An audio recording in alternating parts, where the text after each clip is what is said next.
Hello and welcome back to the final part of my BFDI tier list, and now I will be ranking the last set of characters. Sorry this took so long. Also, we hit 200 subs a while back, so thank you, and now our goal is 300. Starting with Pi, and I'm not very surprised Pi was the first out of Teapot because Pi was very irrelevant and Pi should have gotten out instead of Lai in BFB. I will put here into D tier. Okay, Pillow. Well, I have definitely disliked Pillow for a long time, and she definitely would have gone into F tier. However, since Teapot 9 and 10 she has gotten slightly better. Definitely not enough for me like her. However, she could move up further if she stays in longer. She can go in for now C tier. Up next we have Pin, and I'm not sure where to put her because in Teapot her being placed on Death Pact yet again was probably the best choice. On the other hand, I can't stand her in BFDIA. Ever since she came back 2 episodes ago, she has been one of the only 2 I want to get eliminated. I will put her in C tier. Now on to Puffball, and her time to shine was definitely Teapot as she got out too early in BFDIA. To be interesting, I enjoyed her hate towards Golfball, even if it made her team lose multiple times. I also really liked her switch to being chaotic with Golfball, and without Fries she needed someone to make her good A tier. Remote is kind of just there. I don't really remember her that much, possibly because she got out too early in Teapot, or maybe because she didn't make it to the point where Death Pact was enjoyable, but she is still alright B tier.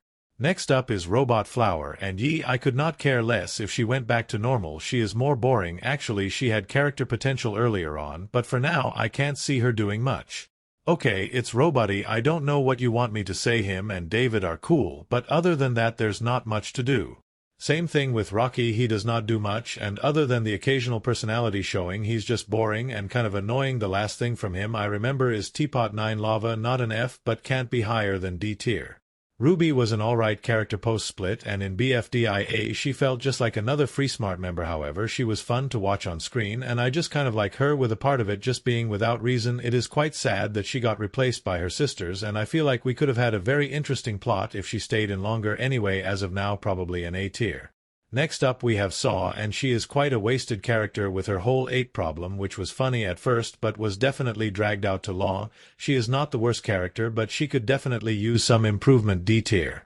As for Snowball, I didn't really care about him that much in the earlier seasons. However, he is really enjoyable in Teapot, and his duo with Grassy is fun, and I feel he is going to make it quite far a tier.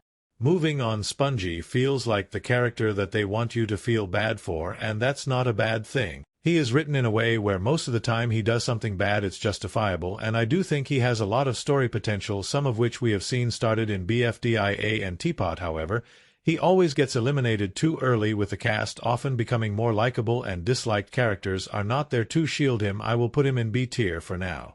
Stapy would be in A or maybe even S. However, he just does not have enough screen time. With him being eliminated early in BFB and not joining Teapot, I can only put him in B due to not having enough screen time.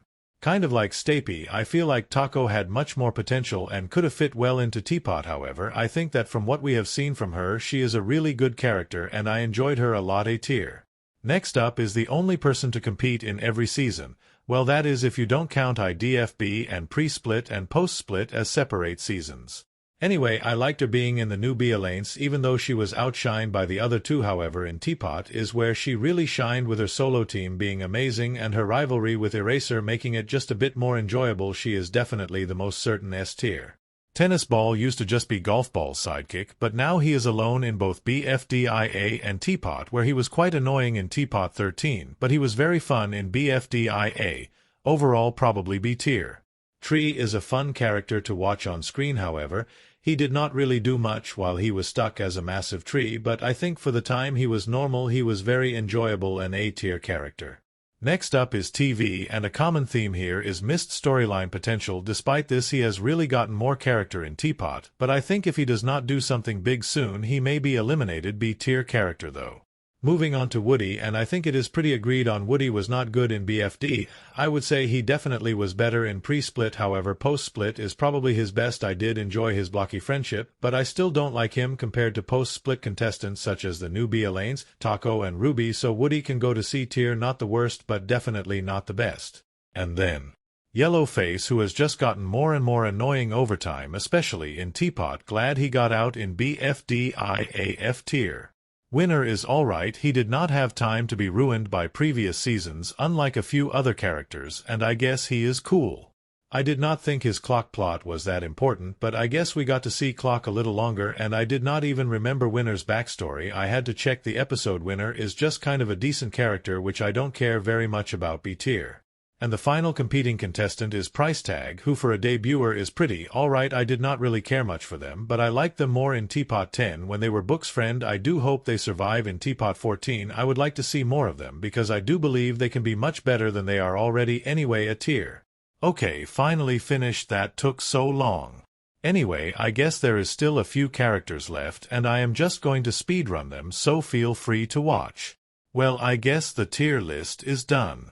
I will figure out what I can do next since this has probably been the most consistent series in terms of views. Hopefully this episode can beat the other two. Speaking of which, go check out the other two parts if you haven't, and if you have, go rewatch them. I think that's it from me. I'm just gonna leave you guys to watch the tier list. Bye.